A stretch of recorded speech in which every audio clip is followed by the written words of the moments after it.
Hello, everyone. Thank you guys for coming in today. One of the big questions we have as a software developer is how can I help people to achieve their goals in the simplest and most frictionless way possible? Hey, today we have all the answers for that. We're going to be learning about user experience, user design with an expert.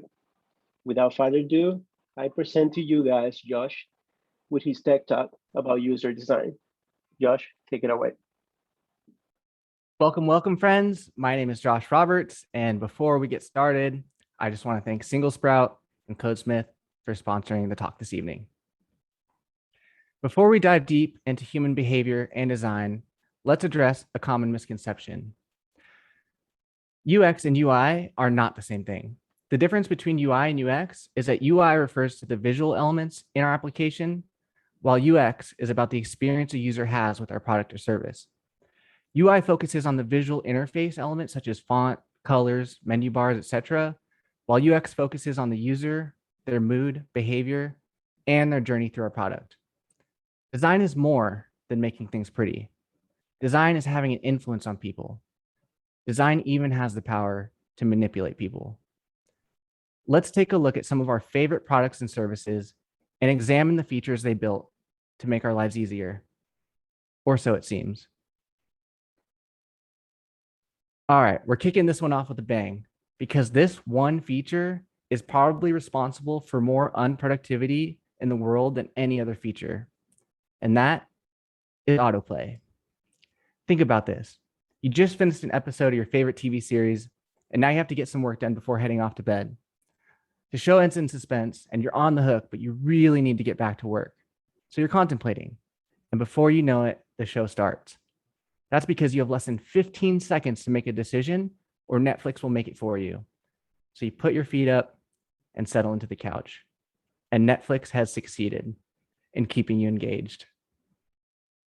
There was so much pushback from this feature that last year, Netflix finally gave users the ability to turn this feature off. It took a while, but they made it happen. All right, let's get into our first principle that impacts our users' experience with a concept that you might be familiar with: social proof.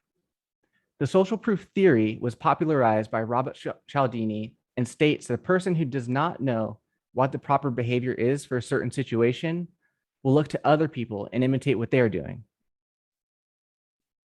A restaurant owner can add a significant increase to the sales of certain dishes, not by adding a sale icon or like a house special icon to the menu, but by adding the most popular icon next to the dish. And this is great because it can lead to a 13 to 20% boost in sales, and it's entirely honest. Uncertainty is the trigger for the need of social proof. Here's one of many examples that exist on websites that we use every day. This is a popular booking site, letting us know that other people are currently booking trips in some of the destinations that we may be interested in.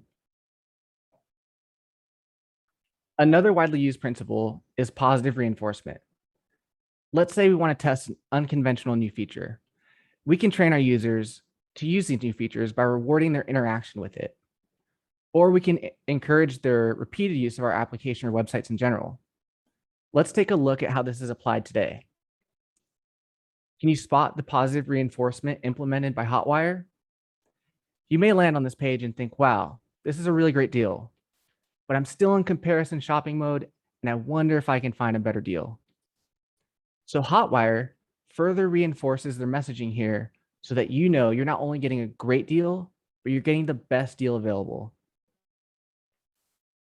Let's take a look at an A/B test I ran for a caregiving agency's landing page.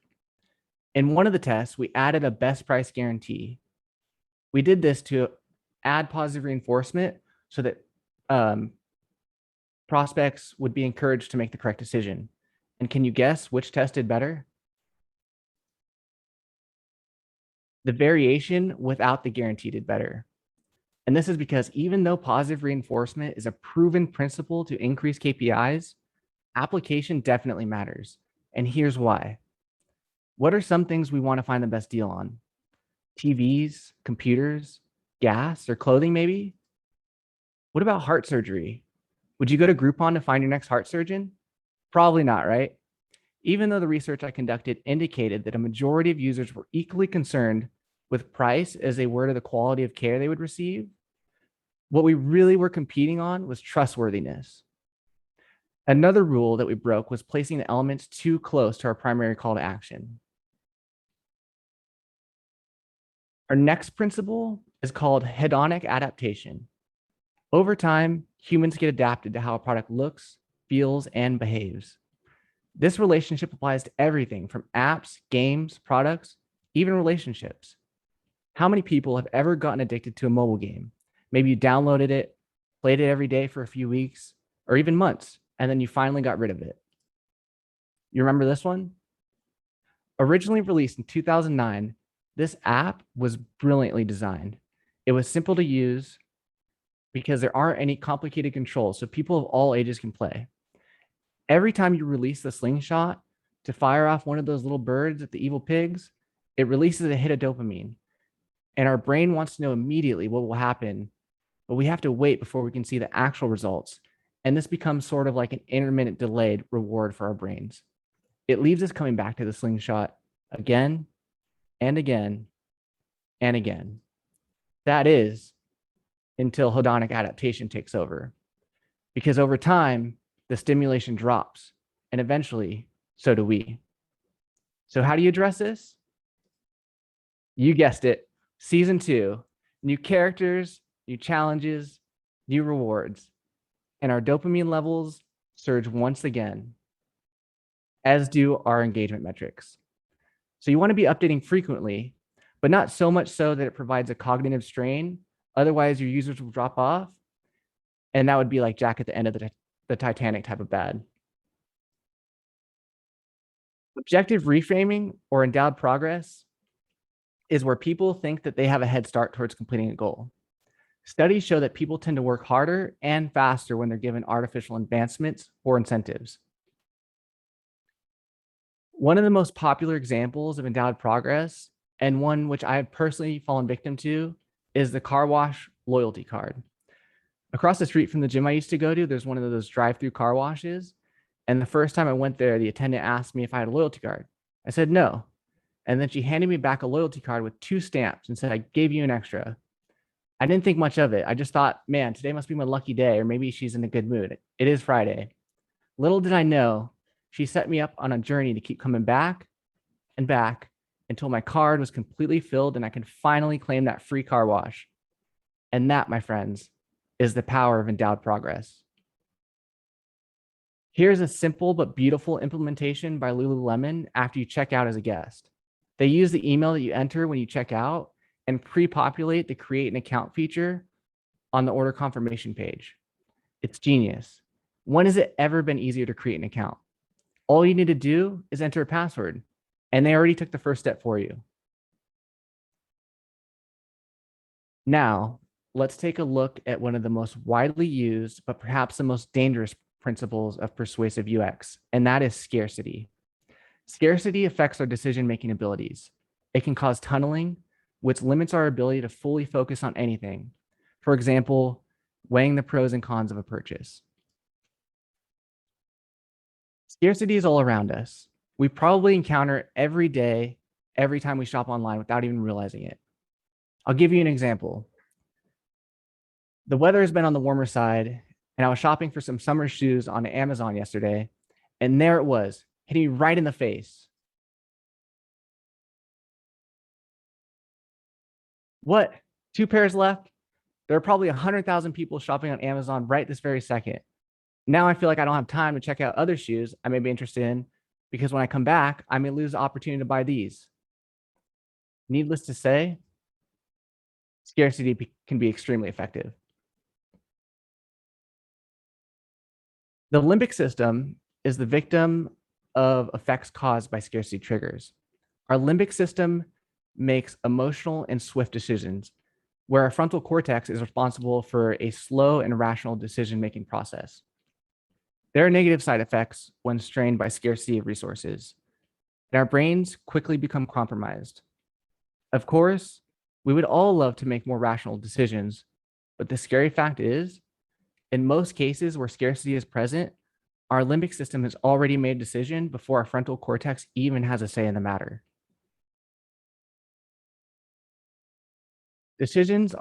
Design decisions are constantly being made to increase KPIs like usage and engagement, or maybe even drive sales.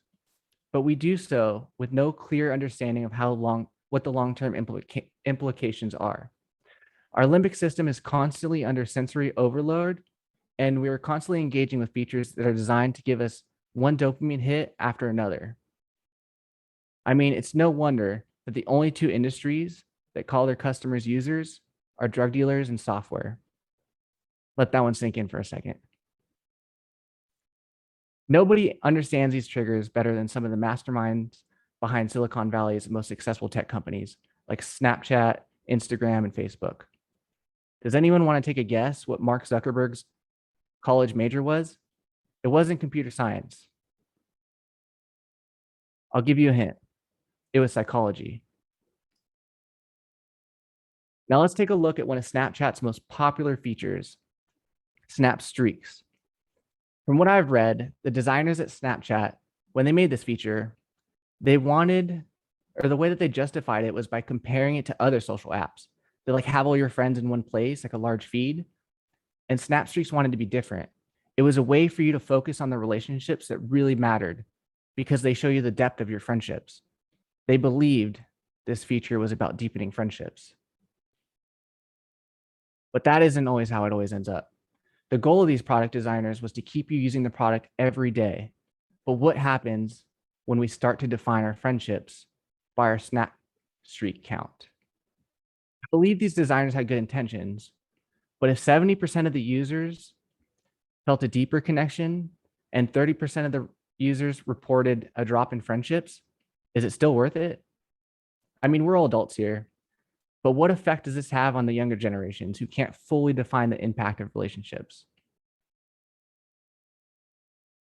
And what about ethical responsibility? There is a fine line between persuasion and manipulation. So how do we tell the difference between the two? I believe the difference is intent. If you're trying to make your customer journey easier because the product is beneficial to them, then it's okay, but you should still proceed with caution. Stated differently, you have what your customers want and you have your business goals and objectives. So try and target the area in the middle where the two collide. So some key takeaways. If you want to understand your customers and you want to design products that are persuasive, you have to be able to understand the psychological triggers and the context like biases and motivation that underpin their behaviors. As you can see, the products we design can have a massive impact on our customers' lives. And UX, well, UX is like a superpower. As a wise man once said, with great power comes great responsibility.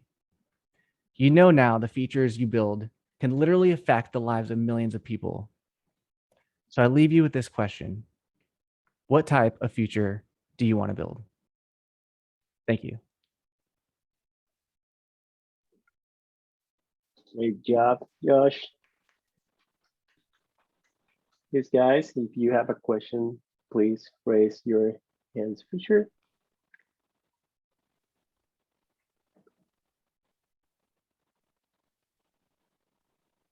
And I will take the silence as a no.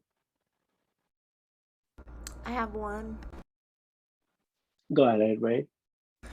Wondering because this was something that I had been thinking about prior to being at Codesmith, and it's been given a name throughout my time here.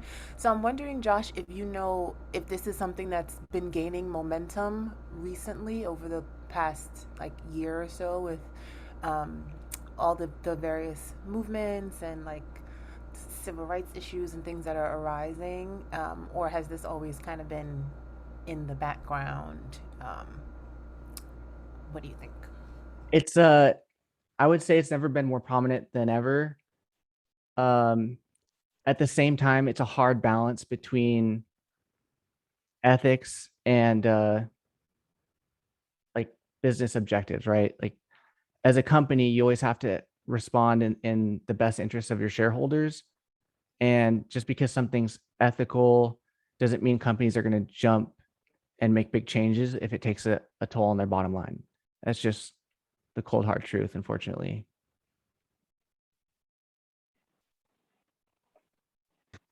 Go ahead, Thomas.